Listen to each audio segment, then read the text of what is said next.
field. And catching up to it is Gurriel to make the catch on the edge of the track, out number 2. First man to reach for the Phillies. That'll bring up the shortstop, Didi Gregorius. In the air to right field. Going back on it is Hernandez, and it is off the top of the scoreboard. Playing it into a run. One run will score. Ball will cross the plate. The throw goes to second. RBI double for Didi. 8th double of the year. It's a 2-1 game. Got it. So a couple of strikeouts in the inning for Taiwan. But that fastball down is a good pitch. Deep to right field, and Teoscar makes the catch and then comes up hobbling. Might have gotten his foot caught in the fence out in front of the scoreboard, and hopefully nothing. Runner at third, one out. The Phillies have brought the infield in, and the batter is Vladimir Guerrero Jr. Ground ball to third. Segura, he applied a tag, safe at third, and the throw across the diamond to first in time to get Guerrero. What a heads-up play by Segura. I mean, that was close. And, you talk about... Let's see if Jonathan Davis can produce. Davis has walked and struck out. First and third, 2 down, 2 on Blue Jays. And Davis hits a ball hard to left field, and it's going to be over the head of Hazley and up against the wall. Gurriel has scored, panics in behind him, and how about Jonathan Davis? The 3-2 pitch, that's hitting the air out to deep left field. Gurriel going back, got turned around, and that ball is caught! Caught by Gurriel! The runner is around second. On his way back, Segura will reach without a throw. What a play by Lourdes Gurriel Jr., and even he is exhaling after running that drive down for the bat of Hazley. Bichette puts the ball in play and hits it well to right center field, and it's off the top of the fence and caroms away from the outfielders and mows around second and on his way into third with a triple. Oh, Harper's got a little something going on, or if he's just stretching out there. So a triple for Bo Bichette. Blue Jays will look to add to the lead with Teoscar Hernandez at the plate. The right-hander deals the 3-0. Green light for Hernandez, and he jolts one straight away center field and gone. An absolute rocket from the bat of Teoscar Hernandez. Screaming over the wall and straightaway center field. A 2-run, no doubt. And a swing and a miss got him to chase a fastball for out number 1. Well, remember that stretch we saw Bryce Harper doing in the outfield an inning ago? We wondered, is he just stretching or is there something going on? He might be done. He might have just taken himself out of the game with something. Here's where Alec can't get himself out either. Tapper over the mound, off the glove of Patch, picked up by Paddock. He throws to first, past Guerrero. 1 run is in. Here comes the second run as Marchand scores. The throw to second in. Back to the mound, Bass has it, and the Blue Jays pick up a much-needed... What's good, world? Today I'm going to talk about the Blue Jays snapping their 6-game losing streak yesterday. Can they make the playoffs? And if they make the playoffs, can they even do anything in the playoffs? This is Beasy Mando Sports Talk, and this is my humbly controversial opinion. Let's hit it. The Blue Jays are in an opportunity to make the playoffs for the first time in 4 years. A lot of places are saying this year won't mean much because of 60 games and 16-team playoff format. All I have to say to that is the players in the league agreed to these terms. So it's as real as it gets, really. I watch Trevor Bauer podcast. If you don't, I suggest you check it out. He even said, yeah, it will be a bit different. But every other year is negotiated by players in league.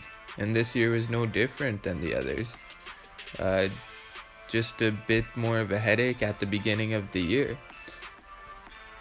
But yeah, let's get back to the Jays.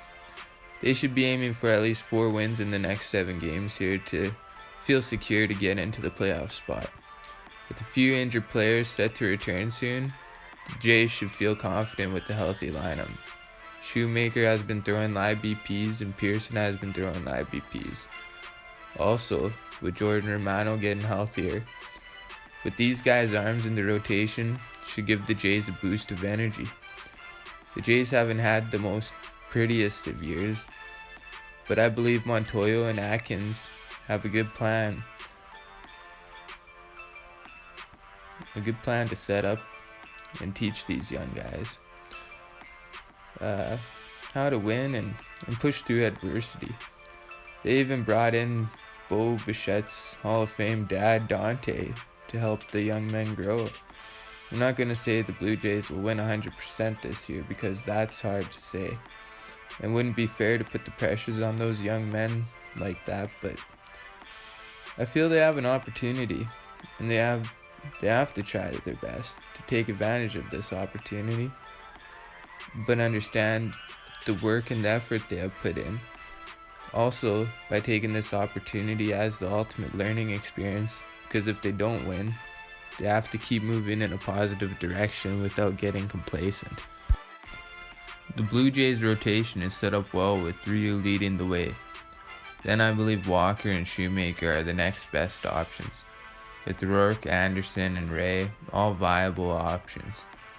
Pearson may sneak into the rotation at times, a bit of a secret weapon kind of deal.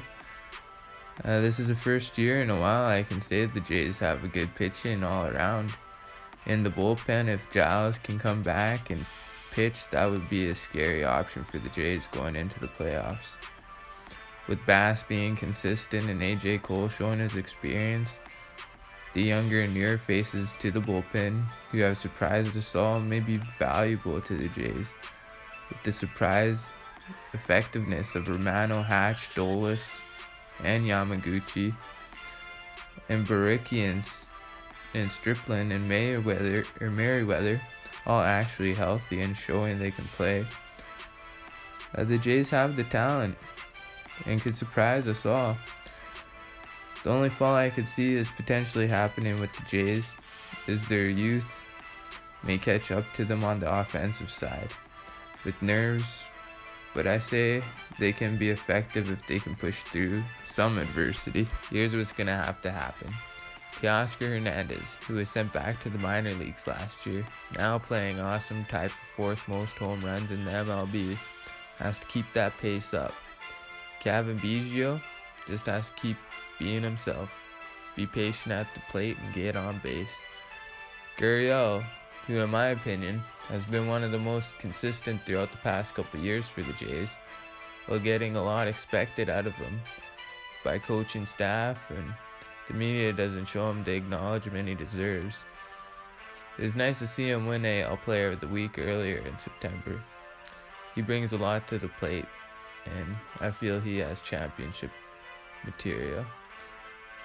Bo is a solid piece to have back in the lineup. VR and Espinal did a very good job in his absence, but Bichette brings so much to the team, so hopefully he can stay healthy this playoffs. Vlad hasn't been pretty good in the offensive area this year, but solid at first base, and I believe that's kind of why his offensive numbers aren't where we'd like to see them. But I respect his effort and dedication on the defensive end. He's shown that he can bring it, and he's shown that he's not going to let his offensive numbers affect him.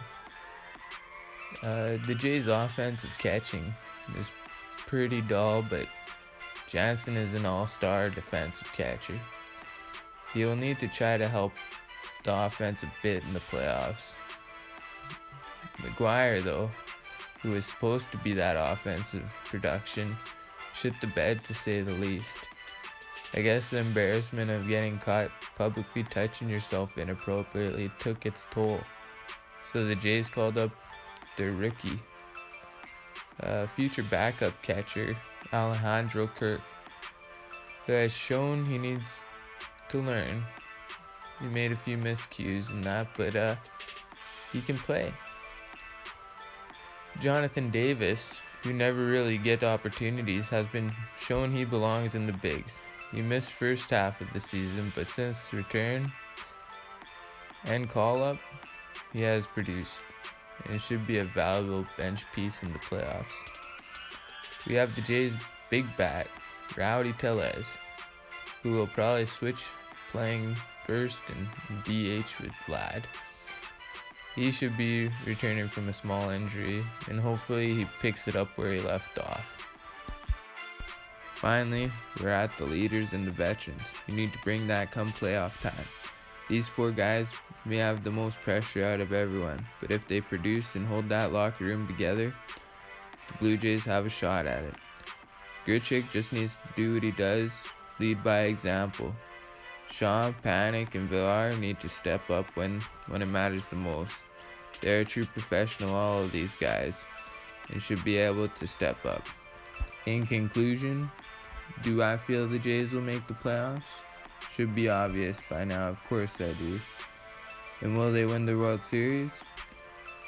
I can't say they will win for sure, but if the players don't buckle under the pressure and the coaches do their jobs, I do believe it's possible we will hear the Blue Jays named champ at the end of the year. Let me know what you think of the Blue Jays' chances this year. Do you think I'm just blowing smoke? Who do y'all want to see in the World Series? Let me know. That's my humbly controversial opinion. This is Beasy Mando Sports Talk. Thanks for watching, listening. If y'all enjoy the content, please like and sub. We do sports, current events, political bullshit here every Monday, Wednesday, Friday. And if you want different content, check out Beasy Mando Anime Gaming Channel. Until the next rant, Beasy Mando out. Peace. Here are a few clips of the Blue Jays. And he got him. He shipped to the... Got him right at the knees. A bit of a delayed... 1-2 on Kevin Kiermaier. And a swing and a miss and a fastball away. That's the 3rd strikeout already for Thomas Hack. And you see young player, though, just 23 years of age, all kinds of ability. Not where he wanted it, but he gets a strike. And Romano wanted to throw that slider. Jansen offered the fastball, but he shook to the slider. 2-2, and he got him with a 99-mile-an-hour fastball as Romano comes in and... Popped out straight over home plate. Danny Jansen, the catcher, puts his mask away, and he stayed. Looks like he wants to run. There he goes. Hold on and miss. Throw from Jansen is low. Well played. Judge is running. 3-2, swing and a miss. Throw down. Tag. Got him.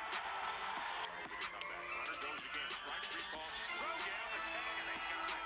Danny Jansen right on target to get Allen at second base. He went after it. Jansen can't find it. Barnes headed for second, and they get it. Richard drives the ball to deep left field, and it's gone. What a shot. And then a fastball by him at 97.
base hit, and then he was picked off at first base by the catcher.